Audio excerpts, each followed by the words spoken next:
Now that you're ready to connect to a remote computer lab at the campus, you can select any computer that you see it's available, meaning that it's the one that doesn't have the green circle on the computer icon. Remember always to go to the gear icon and select on the resolution best fit to client computer. Click OK and connect to the computer by either clicking on the computer icon here or simply double click on the computer selected. Welcome to the Digital Media Computer Lab. You are now connected to one of the computers. In this case, number is 10.161.03. Now, every time that you want to start a session on any of these computers, you will always want to select the CSM DigMe user. Then use the password provided by your instructor and hit enter. Bear in mind that the computer lab runs Mac operative system, so it may seem a little bit different if you are not used to Mac OS. However, with practice you will master it in a few sessions. Now, before we continue with the navigation of this computer, there are a few features on Splashtop that you may want to use. Here at the top center of your screen, there is the Splashtop menu, and you will see a few icons that may come handy for you. I'm going to focus on just a few of them. The first will be the disconnect button, which will disconnect the remote session once you're done with your work.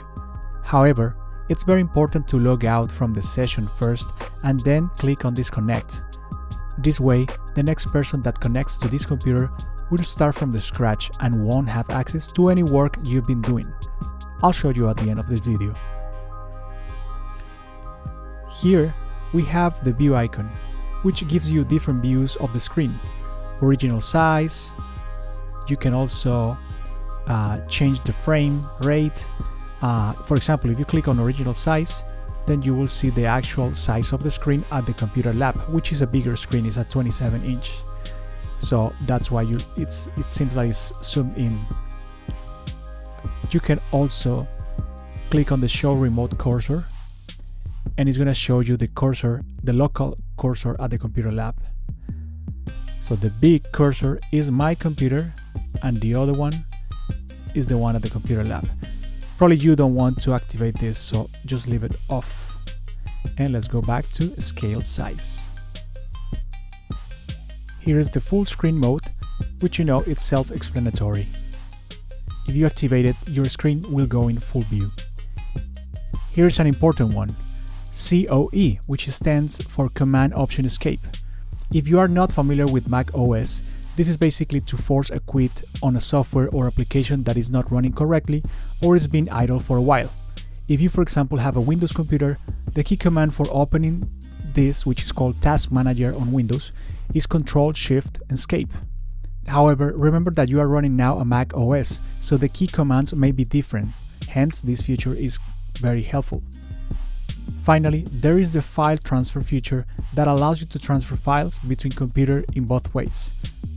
So for example, when I click on the icon, on the left side I'm going to have the local files on my computer.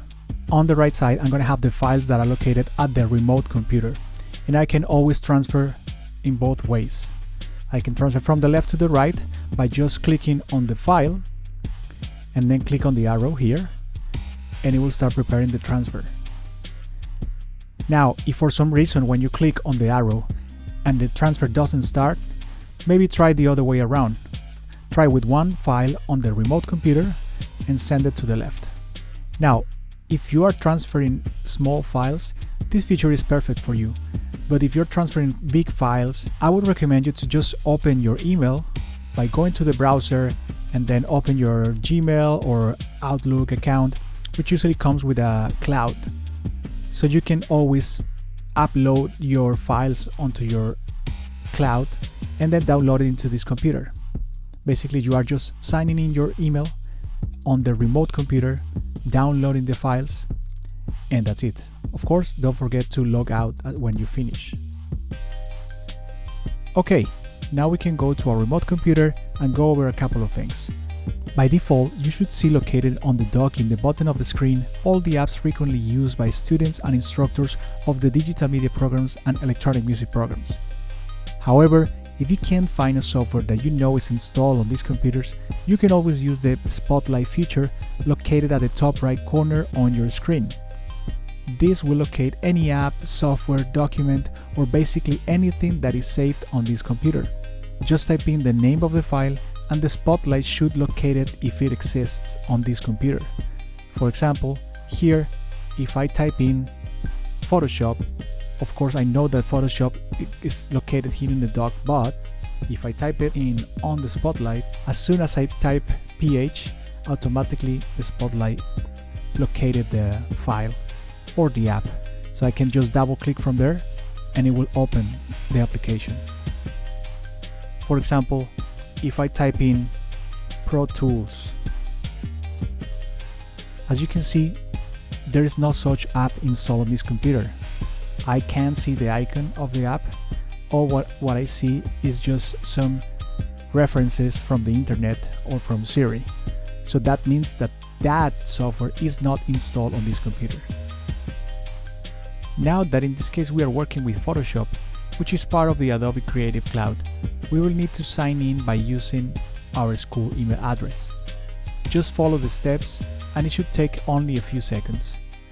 The good thing about signing into your account is that Adobe will save any project on its drive as long as it's not more than 1 GB.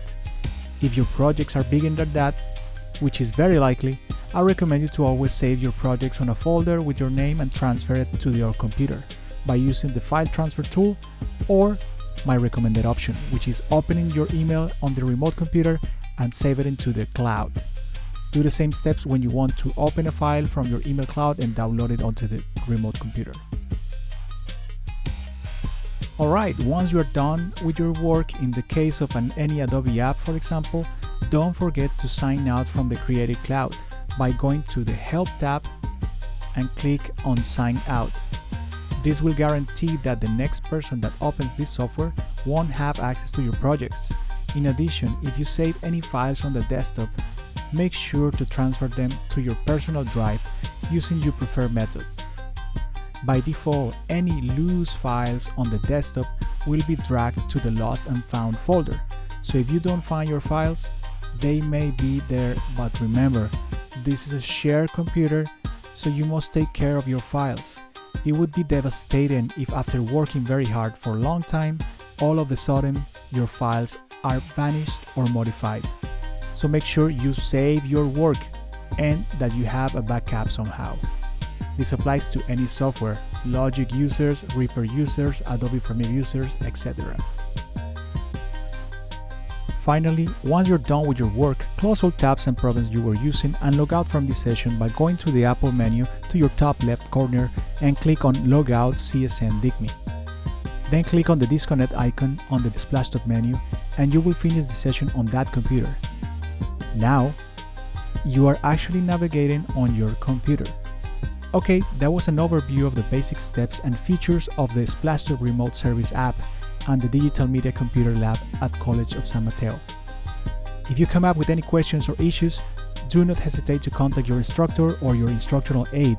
We will do our best to help you succeed during this semester. Happy work!